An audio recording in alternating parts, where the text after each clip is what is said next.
Winnipeg and Kingston, and their goal is to expand the organization nationwide. I want to congratulate these CP Allen students on this initiative and thank them for the great work they're doing. Thank you very much. Time allotted for member statements is almost expired. The House will now recess for a few seconds while we're ready for a question period.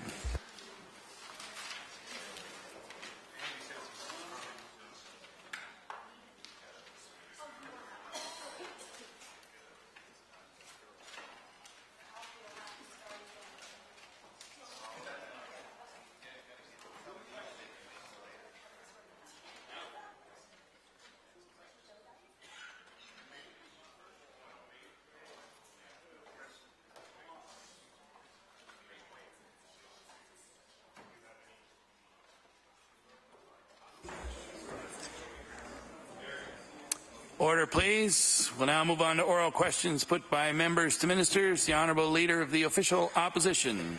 Mr. Speaker, yesterday I asked the Premier how much Nova Scotia taxpayers are going to have to pay to, believe it or not, upgrade the waterfront terminal in Portland, Maine.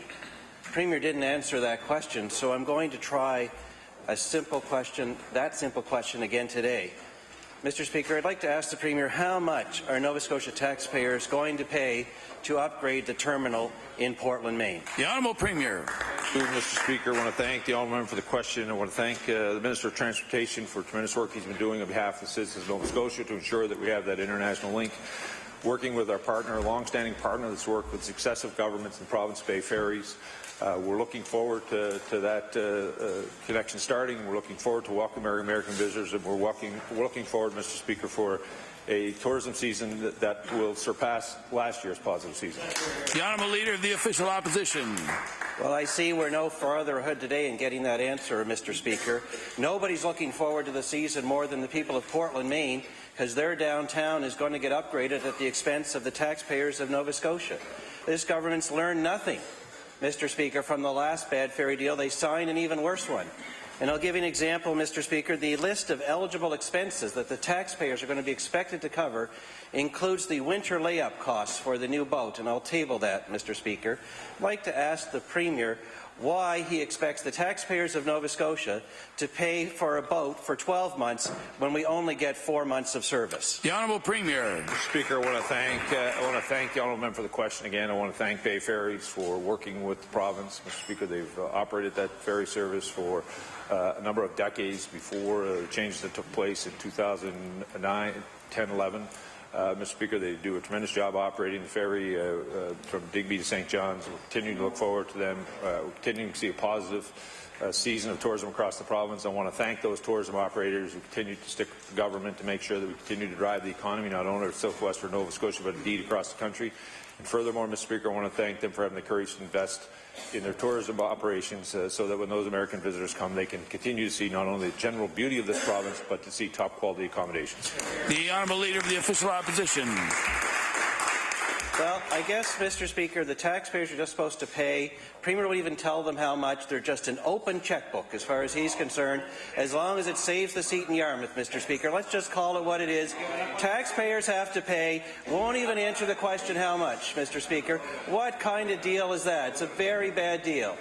You know what else that taxpayers have to pay for, Mr. Speaker? From that same list, we have to pay for the terminal wages at both ends of the route, Portland and Yarmouth. Both ends, Mr. Speaker. We have to pay for office printers for the company, Mr. Speaker, tax advice for the private company that's going to run the route. The taxpayers of Nova Scotia have to pay for their tax advice, Mr. Speaker. Even currency exchange rates are paid for, Mr. Speaker. It's very obvious what the taxpayers are expected to pay because of this bad deal. I'd like to ask the Premier, what does Bay Ferries have to pay for? The Honourable Premier. Thank you, Mr. Speaker. Again, I want to thank the Honourable Member for his question. Again, I want to thank Bay Ferries, continue to work with the government, Mr. Speaker, to ensure that we welcome our American tourists, our American friends to come here to enjoy the beauty of this province, enjoy the accommodations that are across the province. I want to correct the Honourable Member. This ferry service is not that of Yarmouth. It's indeed the Nova Scotia ferry service. And I also want to tell the honourable member that the member from Yarmouth, Mr. Speaker, lives in his ridings, works and plays with the members that he represents, and he knows how to represent them. And they, quite frankly, have all the confidence in the world as I do in that member. The honourable leader in the House for the New Democratic Party. Mr. Speaker, the Premier has some explaining to do about the great disparity between the December forecast update and the numbers presented to us in this budget. In December, we were told the total departmental expenses would be $4.4 million over budget. Just a few short months later, the budget revealed that, in fact, departmental expenses were $59.5 million underspent. Unbelievable. I ask the Premier, why is there a $65 million discrepancy for departmental expenses between the December forecast update and the budget? The Honourable Premier. I'm not sure what the honourable member is looking for. Should we aspire to be overspent? I'm not sure what her question is, Mr. Speaker. The honourable leader in the House for the New Democratic Party. Okay. Mr. Speaker, when you compare the recent budget numbers with the December forecast update, it is hard to believe your eyes. In December, we were told that the Department of Health and Wellness was forecasted to be $3.7 million over budget. Then, in the blink of an eye, Mr. Speaker, we are told in the budget that the department was in fact $23.8 million under budget. Unbelievable. I ask the Premier, why is there a $26.5 million discrepancy in the health budget between December and April? The Honourable Premier. I want to thank the honourable member for the question. Indeed, I want to thank all Nova Scotians, Mr. Speaker, who over the last number of years has worked with our government, who have had to accept, Mr. Speaker, work with us to make difficult choices in the short term so that the long-term financial stability of this province, so that we can invest in the things that Nova Scotians want for them and their families, like childcare, Mr. Speaker, investing in classrooms, Mr. Speaker, continuing to provide services that I believe respect the values of Nova Scotia, and we're going to continue to do so. The honourable leader in the House for the New Democratic Party. Can we change question period to question and answer period? It is painfully obvious that the Premier and his government are playing short-term politics with this budget. Back in December, when they were seeking a public sector wage pattern, they wanted us to believe that the province was in dire financial straits. Now, just a few months later, in preparation for an election, they want Nova Scotians to believe that they have balanced the budget. It is unbelievable. I ask the Premier, given the conflicting stories his government has been telling Nova Scotians in recent months, why should we believe this is a balanced budget? The Honourable Premier. Mr. Speaker, I want to thank the honourable member for the question. Mr. Speaker, I'm enjoying her enthusiasm today. Mr. Speaker, I want to tell you this has been a challenge for all Nova Scotians to help the government get back to a base of fiscal balance. We had a very difficult 4 years under the NDP government that cost us dearly, Mr. Speaker. Nova Scotians have recognized that there was a price to pay for electing a new Democratic Party, and they've continued to work for us. Speaker, they continue to work with our government to move forward. I'm very proud of the surplus that we have that is before this House that's being debated, Mr. Speaker. I don't think anyone in the province should be popping champagne corks. There's lots of work to do. There's a lot of difficult decisions to continue to be made, Mr. Speaker, but we're going to continue to manage this province in the best interest of all Nova Scotians, not a select few. The Honourable Leader of the Official Opposition. Mr. Speaker, by now we've all learned you have to read government press releases with a grain of salt. Certainly our seniors in the pharmacare program learned that earlier this year. Now it turns out you have to read the budget address with the same grain of salt, Mr. Speaker. The government patted itself on the back for spending $271 million this year on mental health.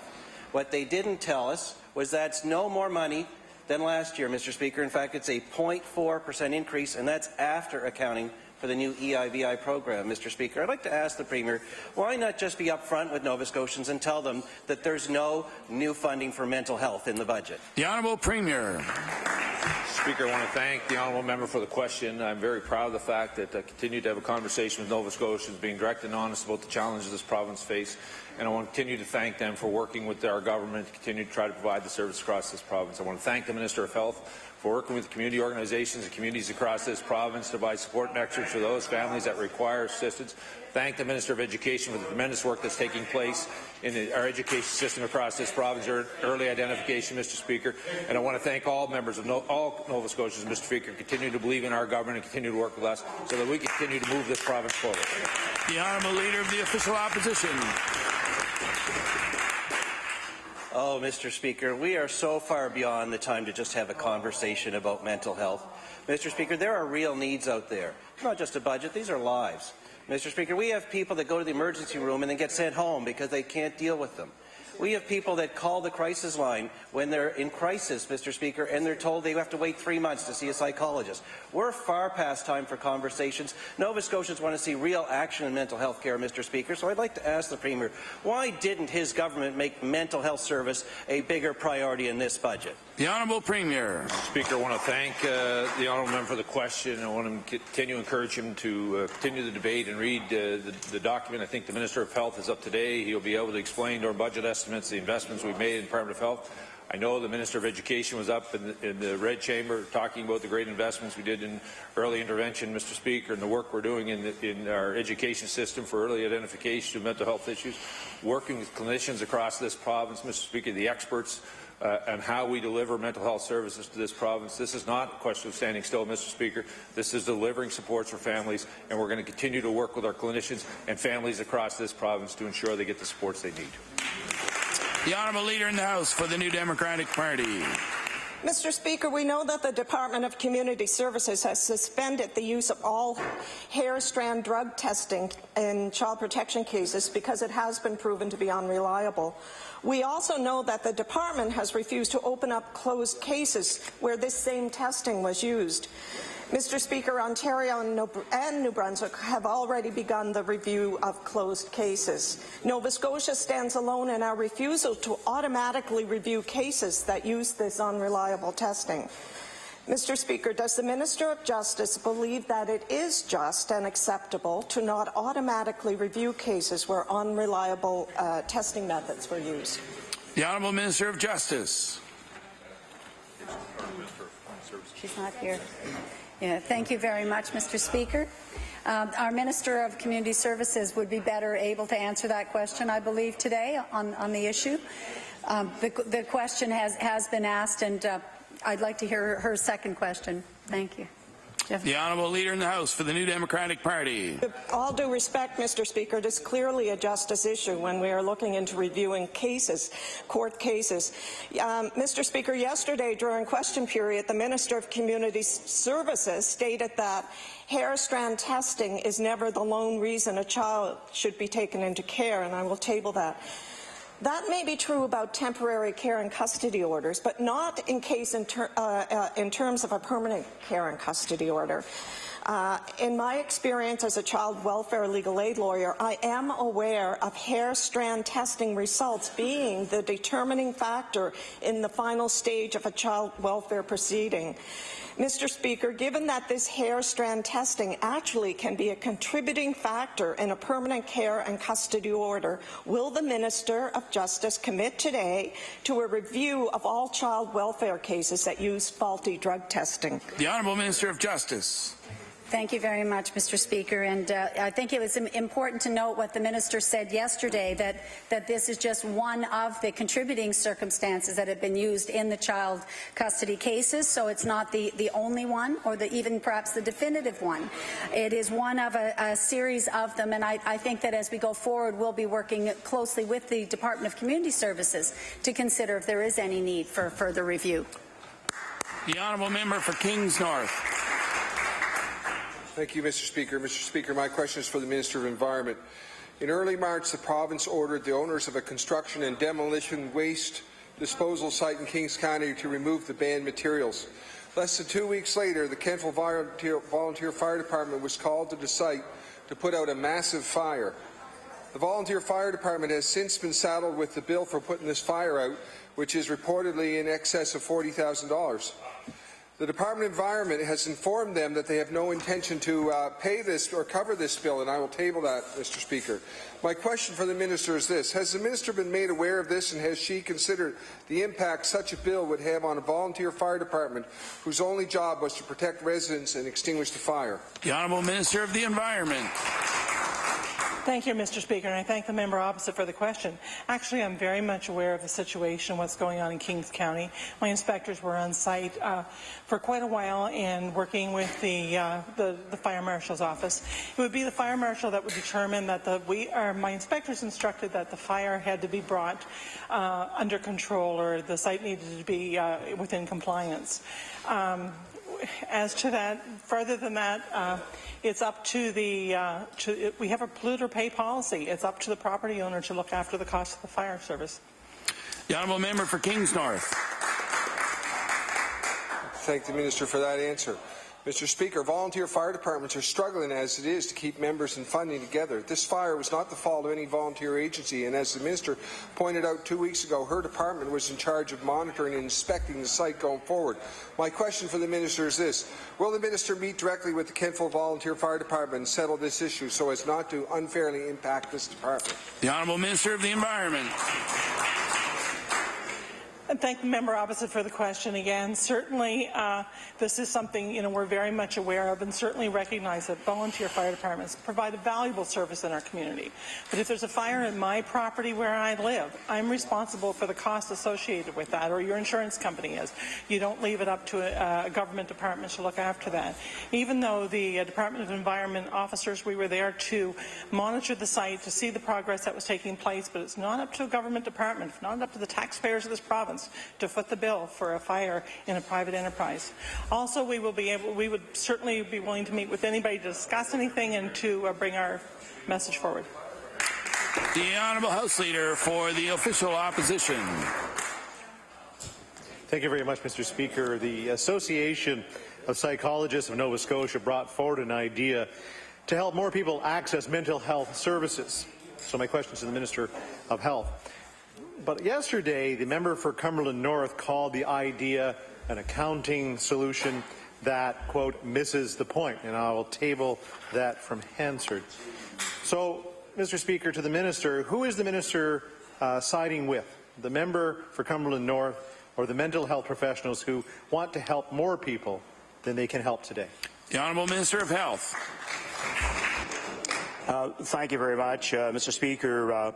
I'm not sure in terms of the bill per se, but I've met with the Psychologists Association of the province to take a look at the work they do in the province, the important role that they play to make sure that their students get out for their work terms across the province, and I need to take a further look in terms of how the bill could improve any service.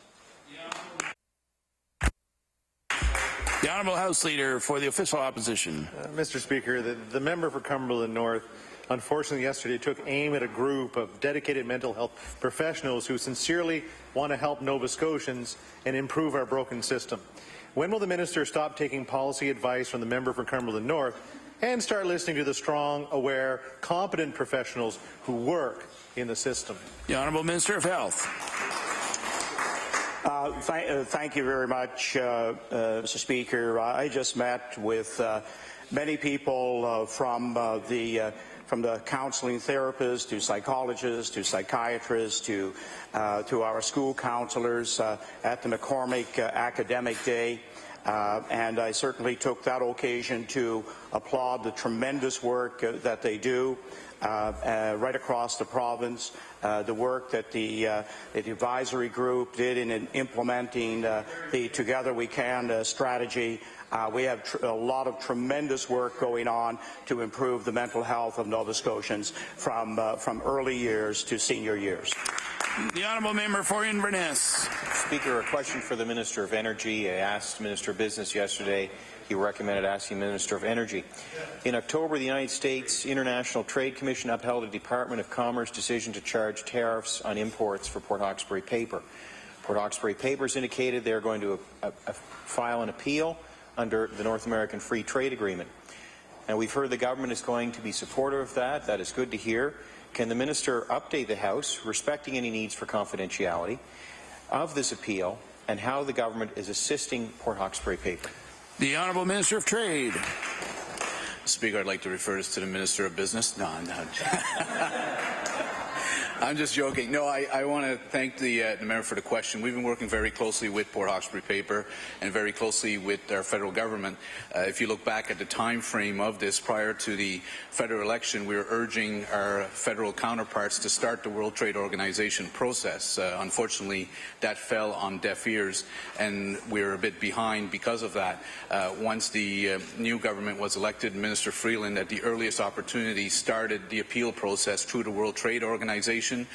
We have retained our own legal counsel on behalf of the province of Nova Scotia. We are working in lockstep with Port Hawkesbury Paper to convince the World Trade Organization and our American counterparts that this duty is unfair and that it should be removed at the earliest opportunity. The Honourable Member for Inverness.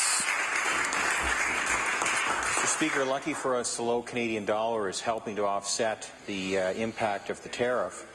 The U.S. ruling concerns centers on the cost of energy and a feeling that they have that energy is being subsidized for the mill in Point Tupper. But, Mr. Speaker, we know that we have some of the highest energy costs in North America. That is not difficult to prove. So I'm sure that there is a possibility that this can all be settled positively for Port Hawkesbury Paper and the many people who work there. How does the minister feel about Port Hawkesbury Paper's chances under NAFTA? And perhaps he could also expand upon that and let us know what his thoughts are with the U.S. presidential election and some of the comments we're hearing about NAFTA being torn up. The Honourable Minister of Trade. Thank you, Mr. Speaker. The unfortunate thing in this whole process is that it's the length of time it's going to take. None of these appeals are done quickly. Unfortunately, we have to go down this route as it's the only one available to us. We're working very closely with Port Hawkesbury Paper, working very closely with the federal government, which has been extremely supportive of Nova Scotia's position. Clearly, the United States Department of Commerce misunderstood how our Utility and Review Board works here in Nova Scotia when it comes to the setting of power rates. But as I said, this has been an expensive process to date.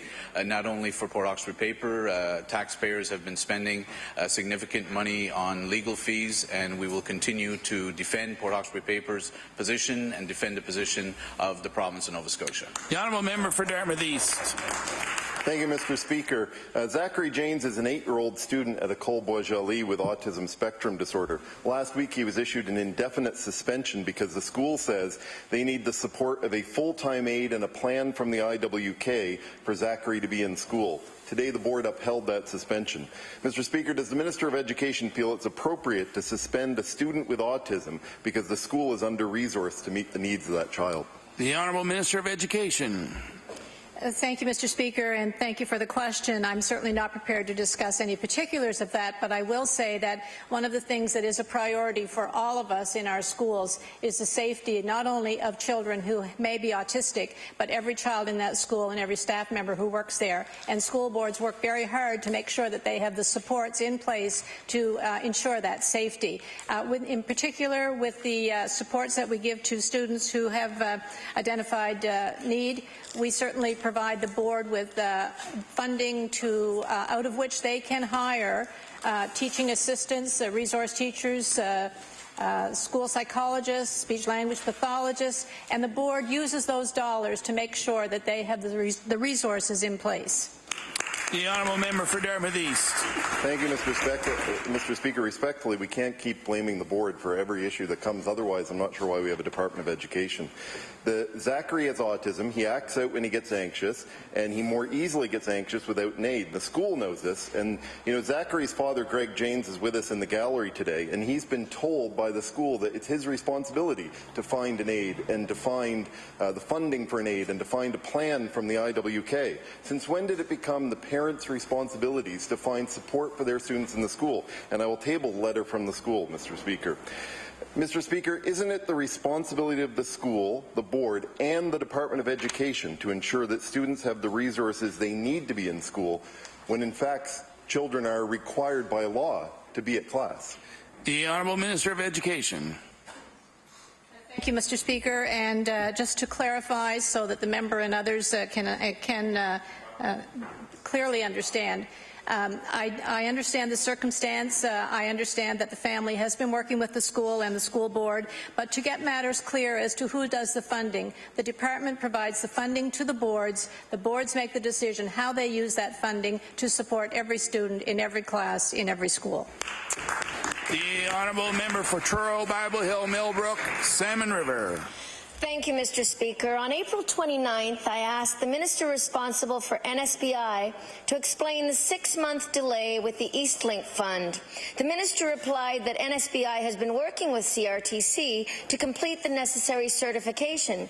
Well, Mr. Speaker, it turns out that CRTC granted conditional approval last October 19th, and at that time, NSBI was asked to provide additional documents in order for full approval to be granted. I'll table that.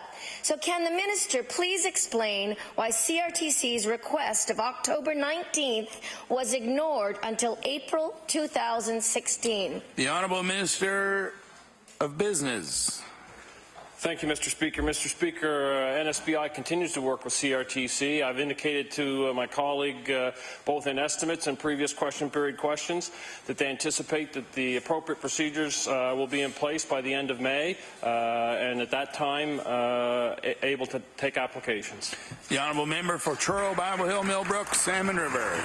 Thank you, Mr. Speaker. Well, I don't know about you, but I'm getting pretty tired of hearing the same old rhetoric over and over again, when in fact the industry knows that this CRTC gave conditional approval, and this is creating serious problems for Nova Scotia's already stymied film and television industry. One example is Studio Black, a miniseries of African Nova Scotian stories. CBC ran the first season and ordered a second season, which is highly prestigious, Mr. Speaker. But the window of opportunity for this and other local production companies with defined shooting schedules is quickly closing. So my question, again, for the minister, after 6 months of dragging their feet inexplicably, can the minister please inform the House precisely when the Eastlink Fund will be ready to receive applications from Nova Scotia's television community? The Honourable Minister of Business. Thank you, Mr. Speaker. Interesting to hear my colleague comment about going around and round in circles. I think that's the conclusion that many would draw. I've answered the question. NSBI is working with CRTC. There was conditions attached to the conditional approval that my colleague references. They continue to work, Mr. Speaker, and they've indicated to me that the fund will be open to applications by the end of May. That's the answer. The Honourable Member for Kings North. Thank you, Mr. Speaker. Mr. Speaker, my question is for the Minister of Health. On May 1st, the Minister attended the Hike for Hospice in Kentville and said in an announcement there that the announcement for the new hospice was very close. The Minister also said the memorandum of agreement with the Valley Hospice Foundation will be signed soon, and I will table those quotes for the Minister. My question for the Minister is this. Would the Minister clarify what very close means for those people who have worked tirelessly to establish the hospice? For example, does very close mean this spring? The Honourable Minister of Health. Thank you very much, Mr. Speaker, and I'm pleased that the Valley Hospice Society is working very closely with the Nova Scotia Health Authority, and I know that the memorandum, the draft, is going back and forth, and I think it's very important that the right deal for the hospice and the province is put in place.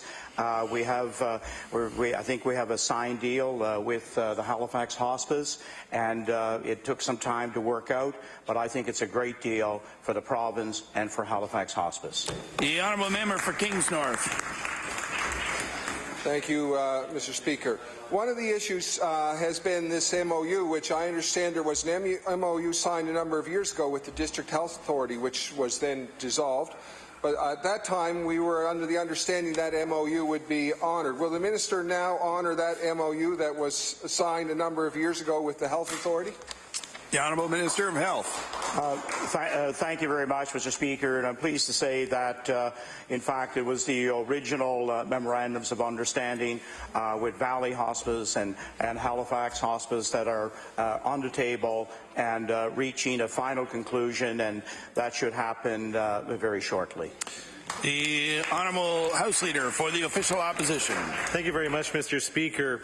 Over the past number of sessions, we've asked the Minister of Health about government funding for Oncotype DX. It's a test for women diagnosed with breast cancer, and I've done it on 4 occasions, so qualify this one to be the 5th. I understand the government has finally decided to fund the test. So what remains to be unknown is why government has not chosen to announce the funding yet, so that all healthcare professionals and women diagnosed with breast cancer are aware of it so that they may access this important test. The Minister confirm that this test is being funded and given a timeline as to when he will make his official announcement. The Honourable Minister of Health. Thank you very much, Mr. Speaker, and I thank the member for raising this important question and the importance of the test. And we all know that we can look at other jurisdictions as to how they are using the test, because in fact there are some very strict protocols around when this test should be used, when it will give the kind of information to make a decision about treatment, and I know that the Health Authority is doing that finalization now. The Honourable House Leader for the Official Opposition. All right, he hasn't told me, Mr. Speaker, when he's going to make the announcement, but he didn't say he wasn't, so that's a good sign for this one. We know that tests can save money, save many women from needless chemotherapy, and help physicians decide on the most appropriate form of treatment. Such thing can prevent some women from undergoing procedures that add further stress and hardship to already stressful diagnosis. So we applaud the government for coming around and funding the test. We think, we hope. We could significantly improve women's experience with treatment, and secondly, save the healthcare system hundreds of thousands of dollars. So, Mr. Speaker, can the minister confirm that the test will be available in all areas of the province and give a detailed breakdown of when and where it will be available? The Honourable Minister of Health. Thank you very much, Mr. Speaker. And one of the great advances that we have made in this province, in fact, is around dealing with breast cancer. About 2 decades ago, we had some of the worst outcomes in the country in terms of treatment. Today, we're usually around second place in the country in terms of outcomes, and that's due to the provincial program that was in place. And a test like Oncotype DX, in fact, can probably even improve some of the outcomes that we hope and desire to put in place very shortly. The Honourable Member for Inverness. Question for the Minister of Transportation. Mr. Speaker, it was good of the Minister to come down to meet with the people of Deepdale last Friday. There was talk of a plan for that road. Mr. Speaker, bare-bones maintenance budgets will not fix the problems on this road or the many others across the province. Does the plan to fix Deepdale include a budget? Does it include a time frame? The Honourable Minister of Transportation. Thank you, Mr. Speaker. And again, I do truly thank the residents of Deepdale. I had the opportunity to speak with all that came out to the conversation we had at the beginning of the road. And it was important to hear their concerns and understand what exactly they're dealing with with respect to the 6 kilometres that encompasses the Deepdale Road and the roads associated. Mr. Speaker, we don't have those specific numbers yet. Obviously, we made the commitment to the residents at that day that we would look at some of the short-term measures we could do specifically on their road, and Steve McDonald and Gerard Jessam are pulling that together. So obviously, when I have it, I'll share it with the member, and I made the commitment to let the residents of Deepdale know what we could do for this summer coming. Thanks. The Honourable Member for Inverness. Well, Mr. Speaker, I do remain hopeful, but in terms of specific numbers, I had asked the Minister questions and budget estimates, and he revealed that the government does not have a plan to use capital budgets for gravel roads. We know that the RIM budget is the same this year as it was last year, but it remains 25% less than it was in 2008-09. And the minister said that being reactive was probably the best that the government could do in terms of roads like Deepdale. So, Mr. Speaker, my question is, why is the government neglecting dirt roads and the many Nova Scotians across the province, especially in rural areas, that are living on those roads? The Honourable Minister of Transportation.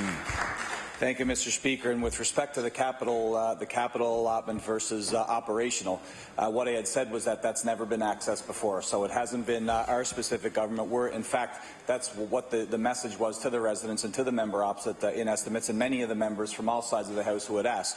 Having access to the capital plan and being able to put capital roads through the capital plan gives us an increased opportunity to address those roads. And Mr. Speaker, with all due respect, the members talking about our government, everyone from Deepdale Road to every gravel road across the province say this is literally decades of neglect. This is not about the current government. This is about what's been done in the past, and we're going to change that, Mr. Speaker. The Honourable Member for Truro, Bible Hill, Millbrook, Salmon River. Thank you, Mr. Speaker. My question this time is for the Premier. Last week, the Canadian Network of Women's Shelters and Transition Houses reported 416 women and children affected by intimate partner violence reached out for shelter on a single day. Of those, 305 had to be turned away due to lack of capacity, and in the same report, nearly 76% of shelters said they had relied on food donations to meet the needs of women or assist them when leaving the shelter. I'll table that. So is the Premier satisfied with his government's funding levels that leave transition houses in Nova Scotia without enough beds or food to meet the needs of women and children? The Honourable Premier. Thank you, Mr. Speaker. I want to thank the honourable member for the question. Even though the Minister of Community Services and Status of Women is not here today, I want to thank her for the tremendous work that she's been doing, not only as the Minister, but prior to coming to this House, working with our partners across this province. Mr. Speaker, I think quite frankly, the question is offensive to everyone who in the right mind would suggest that anyone would be okay with anyone being abused in any circumstance across our province or indeed across our country. Of course, we're going to continue to work with our partners to ensure that we provide those services to Nova Scotians, and we're going to continue to stand by women and children in this province and do the right thing to make sure that at least, Mr. Speaker, in their own homes they can feel safe, and ensure that in this province, Mr. Speaker, it will be a priority of this government, and we'll continue to make sure that women and children are safe in this province. The Honourable Member for Truro, Bible Hill, Millbrook, Salmon River. Thank you, Mr. Speaker. Well, I'd like to point out it's just a question, and this is, after all, question period. So in spite of the Liberal election promise to ensure women's centres, shelters and transition houses had the financial ability to make long-range plans to help vulnerable women and children, these organizations are facing a perfect storm of increasingly complex needs of service users plus stagnant government funding. So my question for the Premier is this: how much time and effort does the Premier expect not-for-profit organizations to spend on fundraising versus providing services to these vulnerable clients? The Honourable Premier. Mr. Speaker, I want to thank our partners across this province who have been working with our government, Mr. Speaker. I want to tell you, Mr. Speaker, they'll spend less time fundraising under this government than they did under that government after the cuts that took place for women and children in this province. The Honourable Member for Pictou East. Thank you, Mr. Speaker. My question is for the Minister of Finance. 3 years ago, the Auditor General recommended that the Department of Finance tell all provincial agencies, boards and commissions to evaluate their processes around approval of travel and other expenses. And 3 years later, the AG found this has not been completed. So I'd like to ask the Minister, why hasn't this important recommendation been completed? The Honourable Minister of Finance. Mr. Speaker, when the member opposite raised questions about the update to the AG report, what I highlighted to him at that time, and I'll reiterate again, Mr. Speaker, is that the report that was recently released by the AG that provided an update on the various recommendations and the status of those recommendations was based on information from back in October or November of 2015, Mr. Speaker. I'm happy to report to the member opposite that there have been several advancements on a number of the items related to the Department of Finance and Treasury Board between the time that the Auditor General Office was using in October, November, and when they tabled the report more recently. The Honourable Member for Pictou East. Thank you, Mr. Speaker. It's not clear if the Minister is saying that this specific recommendation has been dealt with or not. So I'd like to give the minister an opportunity to clarify that when he stands back up, because the Auditor General said it's not reasonable that this specific recommendation has not been completed. And this is a recommendation that's purely about ensuring taxpayer money is being used prudently. So it's a straightforward recommendation, and the minister is quite right that the report that the AG was looking at was up to November 2015. If the minister believes that specific recommendation has been implemented over the last few months, that's great news, and I just ask him to confirm that and table for this House when it has been completed. Thank you. The Honourable Minister of Finance. Mr. Speaker, I have to admit I agree with the member opposite with respect to the role of the AG's office and indeed the role of the government with respect to ensuring the integrity and the fiscal management of the province, Mr. Speaker. And I'd like to remind the member opposite that the success of this government and how we manage the provincial finances, Mr. Speaker, is demonstrated over the past number of years that we've been in office, Mr. Speaker. The way that we've been managing our finances, Mr. Speaker, have brought us back to a balanced budget that we were able to table earlier in the month. So, Mr. Speaker, I think our performance speaks for itself. Thank you. The Honourable House Leader for the Official Opposition. Monsieur le Président, j'aimerais poser une question au ministre des Affaires acadiennes. Comme tout le monde le sait, depuis quelques années, le mandat des Affaires acadiennes, le Bureau des Affaires acadiennes a vraiment changé. Ça, c'est une décision du dernier gouvernement. Et on sait maintenant que le ministre des Affaires acadiennes est en marge de faire une consultation sur le fonctionnement du bureau. Donc, j'aimerais peut-être demander au ministre qu'est-ce qu'il voit comme des changements qu'on pourrait avoir au Bureau des Affaires acadiennes. The Honourable Minister of Acadian Affairs. Merci beaucoup, Monsieur le Président, et merci à mon collègue de Argyle pour la question. C'est sans question que l'ancien gouvernement NPD avait fait des changes au Bureau des Affaires acadiennes, l'avoir remis sous un autre département. Après cela que j'ai entendu de la communauté acadienne, il y avait des inquiétudes aussi de la Fédération acadienne Nouvelle-Écosse. Alors j'ai appointé un comité de 8 personnes qui est représentants et représentantes des communautés acadiennes à travers la province pour leur demander et pour eux à demander à leur communauté comment mieux avoir le Bureau des Affaires acadiennes pour servir la communauté. J'ai reçu le rapport. Je peux aussi indiquer que les membres représentants de la Fédération acadienne Nouvelle-Écosse ont rencontré avec moi-même et le Premier ministre pour présenter leur demande aussi sur la loi sur les services en langue française et sur la structure du bureau. On est en train de faire la revue de ces demandes et du rapport, et une fois qu'on aura les décisions faites, je serai content de partager avec mon collègue et avec tout le monde de la Nouvelle-Écosse. The Honourable House Leader for the Official Opposition. Je remercie le ministre de cette réponse-là. Mais dans le budget même, on a vu une diminution du budget même du Bureau des Affaires acadiennes et même aux autres bureaux des Noirs et puis du Bureau celtique. Donc, je me demandais peut-être au ministre, même qu'il va partager à quelque temps, c'est dans quelques mois, quelques semaines, quand est-ce qu'on va voir un rapport final pour le Bureau des Affaires acadiennes? The Honourable Minister of Acadian Affairs. Merci. Et le fait que la revue a pris place très proche du budget, c'est à cause de ça qu'il n'y avait pas le temps de mettre en place les recommandations qui avaient été faites. Mais je peux indiquer à mon collègue, j'ai déjà eu l'occasion de rencontrer avec la nouvelle ministre de Patrimoine Canada, l'honorable Mélanie Joly, une fois qu'elle était ici en Nouvelle-Écosse, pour lui parler des montants de fonds qui viennent ici en Nouvelle-Écosse, des défis qui prennent place dans nos communautés acadiennes avec l'anglicisation, le fait que nos communautés sont très rurales et éloignées un à l'autre. Et alors, j'espère que nous aurons certainement des meilleures réponses du gouvernement fédéral que nous avions reçues dans le passé. Mais je peux assurer le membre que c'est une question qui est très proche à mon cœur, la structure des affaires acadiennes, le fonctionnement de la loi sur les services en français. Et aussi vite que possible que nous aurons les réponses finales, nous allons les partager avec les membres et avec tous les gens de la Nouvelle-Écosse. Merci, Monsieur le Président. Très bien. The Honourable Member for Queens, Shelburne. Thank you, Mr. Speaker. Mr. Speaker, my question is for the Minister of TIR. The City of Portland stands to gain from the operation of the Yarmouth Ferry Service. The City will make nearly $100,000 a year on the terminal fees alone, plus passengers and vehicle tariff, fuel licenses, parking, and the list goes on and on, Mr. Speaker. Yet, Mr. Speaker, somehow it is Nova Scotians who are already taking on all the financial risks associated with the ferry service, with the responsible not only or including the upgrading of the Portland terminal. Mr. Speaker, I ask the Minister, how can this be so? The Honourable Minister of Transportation. Thank you, Mr. Speaker, and I thank the member for the question.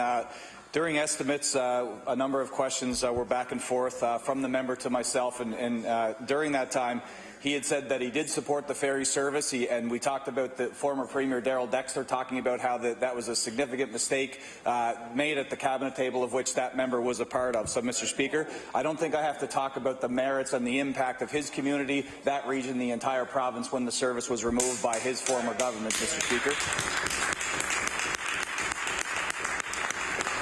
Again, as we've said many times, we've got the right operator in place, Mr. Speaker. This is the deal that will see stability on that important transportation link. We'll see lots of Americans bring their tourism dollars here and spend it right here in the province, and we'll benefit from that, Mr. Speaker. The Honourable Member for Queens Shelburne.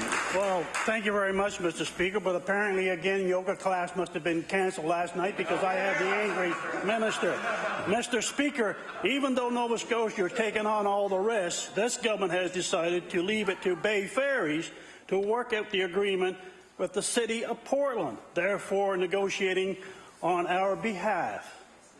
It is a company that knows the province will make up any cash deficiencies that exist. Mr. Speaker, I ask the minister, why has he not been part of the negotiations with the City of Portland when tens, I repeat, tens of millions of taxpayers' dollars are going on the line? The Honourable Minister of Transportation. Thank you, Mr. Speaker. I'll correct the member opposite. I actually was at yoga last night. Thank you very much. That's why I am calm, Mr. Speaker. Look, the reality is that, look, I won't ask for my money back, honourable member. Look, the reality is that Mark McDonald is a pro. He's got a relationship, experience, a vested interest with the City of Portland. Despite what the opposition will try to put out there in terms of their narrative that they want to set up, the City of Portland is a full supporter, a partner here with us. This is an important service for the people of Nova Scotia, Mr. Speaker. They support this service because they want it to work. Mark McDonald's in this for the right reasons, and Mr. Speaker, despite what the opposition is saying and what they're trying to spin out there, this will be a success and a good benefit for the people of Nova Scotia. The Honourable Member for Inverness. Mr. Speaker, a question for the Minister of Justice. Mr. Speaker, we've heard the Minister of Justice say that she values and the government values the Law Reform Commission, but yet in the budget we see their funding has been completely eliminated. It was also stated, Mr. Speaker, by the Minister that the Law Reform Commission was given a year's notice. We have learned that's not the case. And I'm seeing members saying, yes, it was. Talk to the Law Reform Commission, Mr. Speaker, and they will tell you that is not the case. So my question, does the Minister feel it is fair to make these comments about an organization which has a real history of providing valuable service to our province? The Honourable Minister of Justice. Thank you very much, Mr. Speaker. I appreciate the opportunity to speak about this subject again, and I know it's an important issue. Certainly over the years, I acknowledge there's been wonderful work done from the Law Reform Commission, and the change in our budget does not reflect the fact that we value the information we've received from them. We now have in the Department of Justice, Mr. Speaker, approximately 90 lawyers. That's 3 times what it was 20 years ago. There's a lot of research that happens within the Department of Justice now as well, so we hope to be able to continue a lot of the research work that's been going on. To your question, Mr. Speaker, just to answer the question about the year, it was certainly a decision made a year ago. Perhaps they were spoken to in June, might it have been June, so perhaps we're talking about a matter of a few months difference, so we might be able to discuss that. I believe, my understanding was they had a year, but if it wasn't a full year from the time they were notified, it was close to it. The Honourable Member for Inverness. Well, Mr. Speaker, I don't want to take shots at the lawyers working at Justice, but I know we had another issue similar to this one, where I know it was also said, I think, that by the Department that there's only a couple of provinces with these Law Reform Commissions, and we know that that's not the case. So, you know, I think about the value in terms of dollars. Like, the government sees this organization as a cost to the province. We look at all their impact on the legal status of the child, grandparent-grandchild access, maintenance enforcement obligations, reports over the years that have actually become part of our laws in the province. And I think, you know, there's lawyers contributing their time to this organization free of charge. Mr. Speaker, did the minister do a cost-benefit analysis on the value that her department and our province is getting for the Law Reform Commission before eliminating the funding? The Honourable Minister of Justice. Thank you very much. And again, Mr. Speaker, it is important to talk about this. I want to reiterate that the Department of Justice is providing space and support, so all of the administrative space and support that they need is in place in our department. So that's an in-kind contribution of thousands of dollars. And we have encouraged them to seek funding from other sources. I know that there are other means, other foundations that some are providing a little bit of money, and we've provided time for them to make those requests. So, Mr. Speaker, it is our hope that they will find other funders, that with our in-kind contribution they will continue to operate. The Honourable Member for Truro, Bible Hill, Millbrook, Salmon River. Thank you, Mr. Speaker. My question is for the Minister of Environment.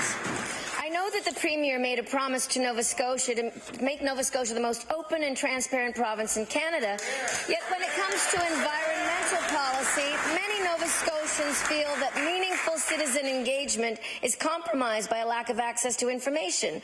So I'd ask the Minister, what's her department doing to ensure that the government keeps its promise to be the most open and transparent government in Canada? The Honourable Minister of Environment. Order, please. Time allotted for oral questions put by members to ministers has expired. We'll now move on to government business. The Honourable Government House Leader. Mr. Speaker, I move that you now leave the chair and that the House resolve itself into a committee on supply. The Honourable Member for Sydney River, Myra, Lewisburg. Thank you very much, Mr. Speaker, and it gives me great pleasure to rise and have a few moments of discussion on the estimates and the debates that are taking place in the House of Assembly these days. Members of this government have talked time and time again about how great this budget is for Nova Scotians. What a great job they've done at balancing the budget and how they're making life better for all Nova Scotians. Well, Mr. Speaker, my question today for you and for all the members of the House is, what does this budget do for Cape Breton? How does it make a difference in the life